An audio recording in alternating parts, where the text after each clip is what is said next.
श्रावण का पहला सोमवार होता है शिव तत्व का, श्रावण का दूसरा सोमवार होता है देवी तत्व का, माँ दुर्गा, माँ भवानी। आप लोगों ने शिव पंचायत शिव महापुराण की कथा पहले बाची आप लोगों ने सुनी होगी, उसमें शिव पंचायत का वर्णन करा था। 5 देव, प्रथम में शिव, दुर्गा, नारायण, भास्कर देव, गणेश जी, ये सब भगवान शिव की पंचायत के अंतर्गत विराजमान होते हैं और ये 5 सोमवार का फल हमें प्रदान करते हैं।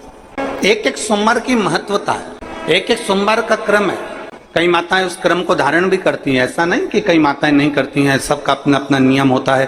कोई शिव मंदिर में जाता है तो एक अक्षत, एक चावल का दाना शिव जी को समर्पित करता है, कोई मंदिर जाता है तो एक पुष्प शिव जी को समर्पित करता है, कोई मंदिर जाता है तो एक बेलपत्र शिव जी को समर्पित करता है, कोई मंदिर जाता है तो जल समर्पित करता है। सबका अपना अपना भाव है। जैसे तुम शिव को मना सकते हो, जैसे यहाँ भगवान शंकर को जा सकते। और मेरा निवेदन सभी मेरी जीजियों से, मेरे जीजाओं से, मेरी बेटियों से, बेटाओं से, मेरी माताओं से, श्रावण के महीने के जितने सोमवार रहें, प्रत्येक सोमवार को शंकर जी का अगर मंदिर जा सको तो ठीक है, ना जा सको तो शिखर का दर्शन, और वो भी ना कर सको तो अपने घर में जो शिवलिंग है उस पर 3 बार, 3 छोटा सा लोटा ले लो, बड़ा लोटा ले लो, कैसा भी 3 बार शिव जी का नाम लेकर 3 बार जल को अवश्य चढ़ाओ। जितने सोमवार पड़े श्रावण के महीने में आप 3 बार, भले 1 लोटा जल है उसी को रोक रोक कर 3 बार चढ़ाओ, और 3 बार चढ़ाओ। जैसे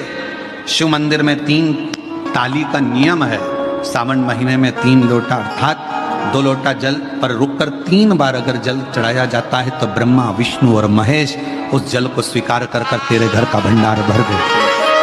3 बार जल। गंगा जल का प्रयोग एक तो पितरों के लिए, दूसरा श्रावण के महीने में किसी भी एक सोमवार को अगर व्यापार नहीं चल रहा है, नौकरी नहीं मिल रही है, तो कोई तकलीफ आ रही है, तो कोई कष्ट आ रहा है, कोई रोग बढ़ रहा है, डॉक्टर से ऐसा लग रहा है कि ये बड़ी बीमारी बताने वाला है, शरीर में कोई गांठ पड़ गई है और वो जांच के लिए गई है, तो बिल्कुल श्रावण के महीने में किसी भी एक सोमवार को गंगा जल लेकर जाइए शिव मंदिर में। शंकर जी के मंदिर में थोड़ा सा गंगा जल नंदी को समर्पित कर कर, थोड़ा अशोक सुंदरी को समर्पित कर कर, थोड़ा गणेश और कार्तिकेय को समर्पित कर कर, थोड़ा सा गंगा जल जया, विषहरा, शामरीवारी, दौतली और देव को समर्पित कर कर, थोड़ा सा गंगा जल शिवलिंग पर समर्पित कर दो। उस गंगा जल को वापिस झेल कर लेकर आओ। 3 दिन तक लगातार उस गंगा जल को पीना प्रारंभ करो। उसके बाद जांच के लिए आप कहीं पर भी जाइए, बाबा कृपा जरूर करेगा, ये निश्चित था। उस गंगा जल की प्रधानता, उस गंगा जल का एक गौ माता, गौ, गंगा और संत, ब्राह्मण, साधु, सन्यासी, सात्वित्ववान नारी, कन्या, स्त्री, इनका जो महत्व है उसको जान गए तो जिंदगी सार्थक हो। यदि भूलवश भी अगर कोई व्यक्ति मंदिर में बेलपत्र चढ़ा हुआ है और बेलपत्र उसने एकाग्रित कर लिया मंदिर के अंदर ही, और मंदिर में बेलपत्र एकाग्रित कर कर धागा लिया और उस कच्चे धागे में, उस कच्चे धागे के अंदर अगर उस बेलपत्र की डंडी को पीछे से उसने एक एक साधारण सी गांठ लगाकर उस बेलपत्र की माला को सिद्ध कर लिया, हल्की सी कच्चे सूत की गांठ लगाते लगाते मंदिर की चढ़ी हुई बेलपत्र को, शंकर पर चढ़ी हुई बेलपत्र को, शंकर की चढ़ी हुई बेलपत्र को ही उसने गांठ लगाकर जब माला सिद्ध कर ली, और सिद्ध कर कर अगर वही माला भगवान शंकर को अर्पित कर देती है तो कहते हैं कि हमारा फिर पुनर्जन्म होता ही नहीं है। इस संसार सागर से हमारी मुक्ति हो ही जाती, पुनर्जन्म से हम छूट जाते। जैसे जगत गुरु शंकराचार्य जी कहते हैं पुनरपि जननम पुनरपि मरणम, उस प्रपंच से छुटकारा। अब कई लोग ऐसे होते हैं कि वो पत्ती में छेद कर देते हैं, नहीं। शिव महापुराण की कथा कहती है चाहे बेलपत्र हो चाहे तुलसी पत्र हो, चाहे बेलपत्र हो चाहे तुलसी पत्र हो, इन दोनों पत्ती के अंदर सुई को नहीं पिरोना चाहिए। बेलपत्र के अंदर भी सुई को नहीं डाला जाता और तुलसी पत्र के अंदर भी सुई को नहीं डाला जाता, दोनों पत्र में। हाँ, कच्चे धागे से आप उसमें डंडी में गांठ लगाकर भगवान शंकर को माला धारण कर सकते हो, पर कौन सी बेलपत्र? फिर से बोलो जरा जम के, कौन सी बेलपत्र? जम के आवाज आना चाहिए। जो शंकर भगवान पर चढ़ी हुई है वही बेल। धोया, माला सिद्ध करी, और वही माला मेरे देवाधिदेव महादेव को समर्पित कर दी। वही माला। आप में से कई माताएं ऐसी बैठी है जो सावन के सोमवार का व्रत करती हैं। अब आप में से और हम में से कई माताएं बहन भाई ऐसे होंगे जो व्रत करे होंगे तो उन्होंने एक टाइम फलाहार किया होगा, एक टाइम जम के बोलो भोजन किया होगा। आप में से कई लोग ऐसे होंगे जिन्होंने एक टाइम फलाहार करा तो दूसरे समय पर भी फलाहार किया होगा। आप में से कुछ लोग ऐसे होंगे जो एक टाइम केवल फलाहार करे होंगे, दूसरे समय कुछ भी नहीं लिया। बोलो बोलो, सही है कि गलत है? अब ईमानदारी से बोलना। आप में से कई लोग ऐसे होंगे जिन्होंने दिन भर कुछ भी नहीं खाया होगा, केवल एक गिलास दूध, एक फल और बाबा का प्रसाद लेकर और व्रत कर लिया। आप में से कई लोग ऐसे भी होंगे जिन्होंने दोनों समय भोजन करा होगा और सवेरे नाश्ता भी किया होगा, दिन में पानी पूरी भी खाई होगी, शाम को थोड़ा भगर भी, सब खाया। अब जरा बहुत बहुत गहन चिंतन वाला विषय है, जरा ध्यान दीजिएगा। एक व्रत करा, एक टाइम भोजन, एक टाइम फलाहार, एक ने व्रत करा दोनों समय फलाहार, एक ने व्रत किया कि मैं कुछ नहीं खाऊंगा, एक फल, एक गिलास दूध, एक ने सब कुछ खाया, मतलब दिन भर भोजन कर, दिन भर भोजन कर। अब जो एक समय फलाहार कर रहा है वो भी शंकर का भगत है, जो एक दोनों समय फलाहार कर रहा है वो भी शिव का भगत है, जो एक फल ले रहा है और एक गिलास दूध ले रहा है वो भी शिव का भगत है, और जो दोनों समय भोजन कर रहा है वो भी शिव का भगत है। अब शंकर जी से पूछा जाए कि इनमें से तुम मुक्ति किसको दोगे, इनमें से तुम मोक्ष किसको दोगे, इनमें से सबसे पहले तुम किसकी सुनोगे, किसकी सुनोगे? तो भगवान देवाधिदेव महादेव का चरित्र कहता है माता पार्वती से, पार्वती भले तुम भूखे रहो मत रहो, पर इतना जरूर करो कि किसी का दिल ना दुखे तो मैं प्रसन्न हो जाता हूं और वर प्रदान।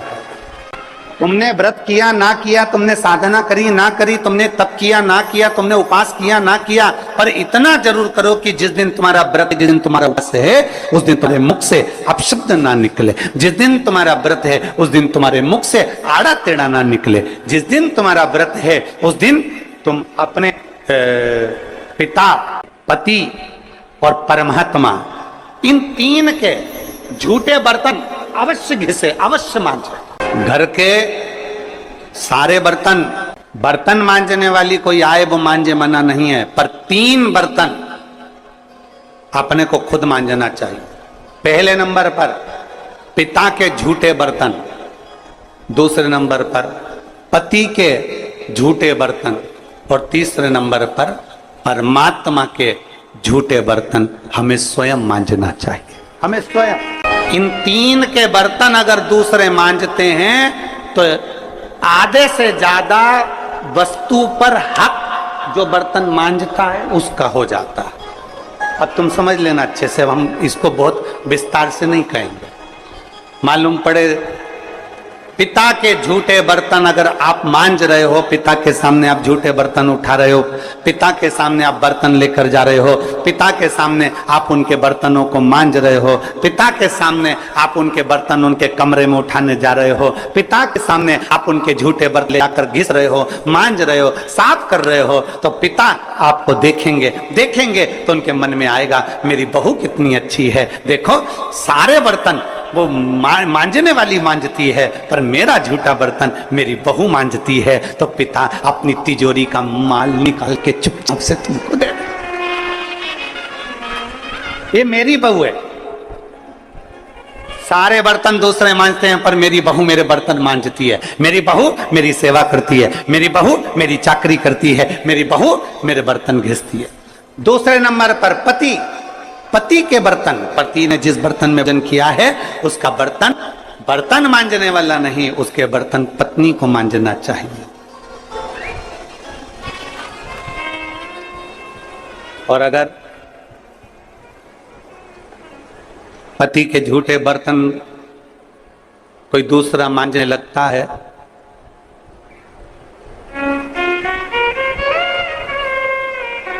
तो एक दिन सेठानी नौकरानी और नौकरानी सेठानी हो जाती है।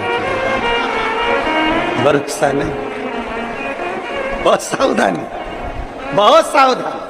पिता पति के झूठे बर्तन भी पत्नी को मांजना चाहिए। स्वामी के झूठे बर्तन मांजोगी पति। शिव जी की 5 बेटियों में एक बेटी श्यामली बारी। नाम बोलो आप लोग। श्यामली बारी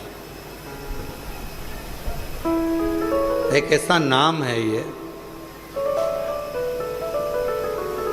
महाराज मान लो कर्जा बढ़ गया है, 5 लाख, 7 लाख, 3 लाख, 4 लाख, 2 लाख, कोई भी थोड़ा सा भी कर्जा अगर मस्तक पर है, माथे पर है, तो शिव जी की श्यामली बारी नाम की जो कन्या है, बेटी है, उस बेटी का नाम लेकर लाल चंदन बीच वाली पत्ती पर लगाकर, लाल कलर का चंदन बीज वाली पत्ती पर लगाकर भगवान शंकर के ऊपर जहां भी तुम बैठे हो डंडी का मुख अपनी ओर करते हुए शिवलिंग पर समर्पित करें। उसी बेलपत्र को वापिस उठा लें। एक रात्रि तक अपने घर पर रखें। दूसरे दिन प्रातः में पुनः उस बेलपत्र का विसर्जन करें।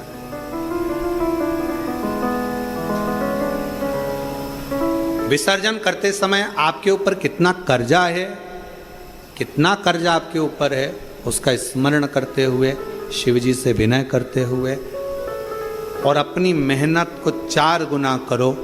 अपने कार्य को बढ़ाओ।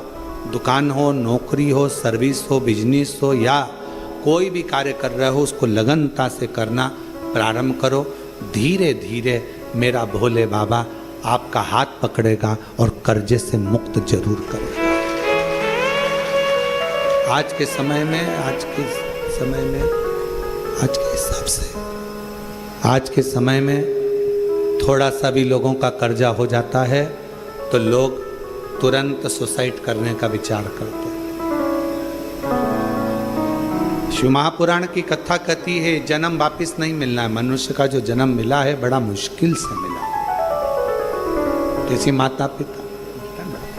माता पिता ने आपको पाल पोस कर कितना बड़ा किया है। उस माँ से पूछो जो रात रात भर तुम्हें टीका लगा शरीर में और रात रात भर जागती रही और करवट बदलाती रही तुमको गोदी में लेकर।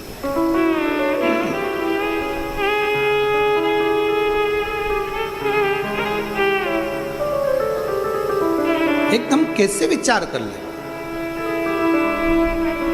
अपने प्राणों को इतना सरल मत समझो, इतना सस्ता मत समझो। कर्जा तुमने लिया है ना तो चुकाओगे भी तुम। मेहनत भी तुमको करना है, परिश्रम भी तुमको करना। बस अपने मन को मजबूत बनाना कि मेरा कुबेरेश्वर बाबा, उसको कुबेर भंडारी कहते हैं। जब सबका भंडार भर सकता है तो मैं थोड़ा इंतजार करूंगी, मेरा भी भंडार भरेगा और कर्जा जरूर भरेगा। थोड़ा देरी